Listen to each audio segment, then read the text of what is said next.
नमस्कार दोस्तों। हाय।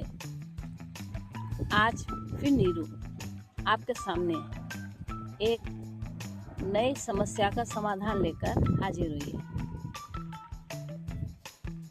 आज मैं आपके एक बहुत ही प्रभावशाली और प्राचीन योग क्रिया के बारे में बताने जा रही हूँ। ये इतनी प्रभावपूर्ण है कि जिन लोगों को कब्ज रहती है या पेट से जुड़ी हुई बीमारियां रहती हैं, डॉक्टर्स की दवा खाने से भी उसका इलाज नहीं हो रहा है, उनके लिए बहुत ही बेनिफिट और बहुत ही काम की योग क्रिया है। अगर इसे आप प्रतिदिन करेंगे, आवृत्तियां दोहराते जाएं, जितनी आवृत्तियां करेंगे, जितने टाइम तक आप इसको करते रहेंगे, आपकी बीमारी ठीक होती चली जाएगी। जो भी आपको प्रॉब्लम है, चाहे वो कब्जी की प्रॉब्लम हो, ये एसिडिटी का बनना हो, या खाना डाइजेस्ट नहीं हो रहा हो, सारी प्रॉब्लम्स आपकी ये दूर कर देगा।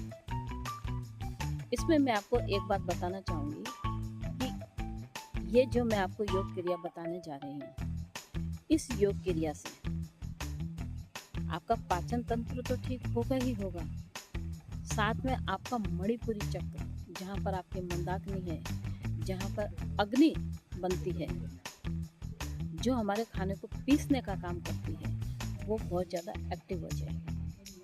जिनको भूख नहीं लगती उन्हें भूख लगने लगेगी, जिन्हें खाना हजम नहीं होता उन्हें खाना हजम होने लगेगा, जिनका डाइजेशन ठीक नहीं उनका डाइजेस्ट होने लगेगा खाना, जिनका को कब्जी की प्रॉब्लम है उनकी कब्जी टूटेगी।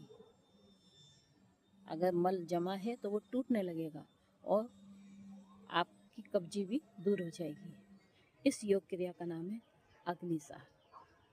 अग्नि का मतलब होता है आग, जो हमारी मंदाग्नि में जलती रहती है, हमारे पेट में मणिपुरी चक्र पर।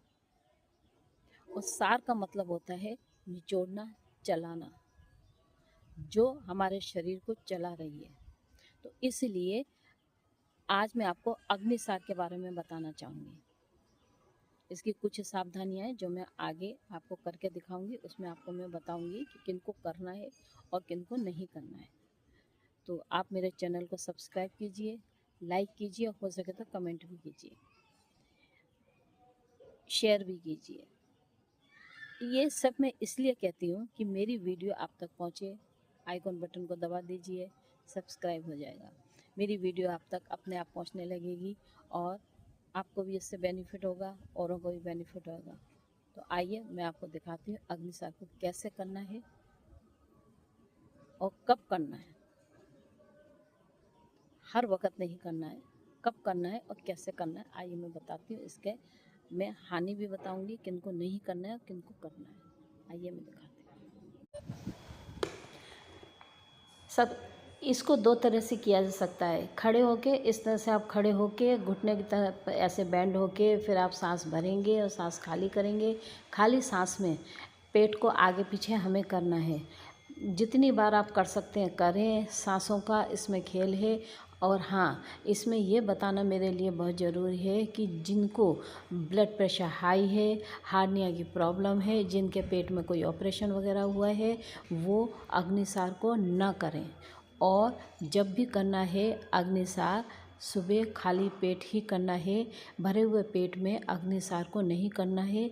ये कुछ सावधानियां हैं जो आपको कर लेनी चाहिए। ये सिर्फ उन लोगों के लिए है जिनको कब्जी की प्रॉब्लम है, जिनको गैस एसिडिटी ज़्यादा बनती है, जिनको डाइजेशन नहीं होता है, जिनको पेट से संबंधित कोई भी प्रॉब्लम है, ये उनके लिए तो है।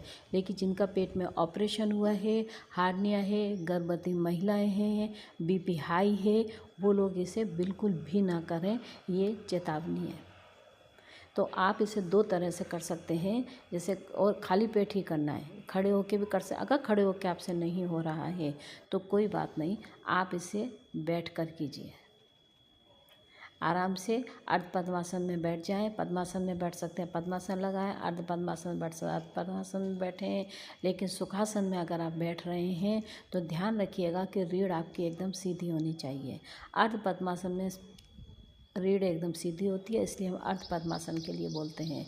ध्यान का केंद्र रहेगा हमारा आज्ञा चक्र। आँखें को मल से बंद करें। पहले 3 बार सांस भरें, 3 बार छोड़ें, 3 बार भरें, 3 बार छोड़ें।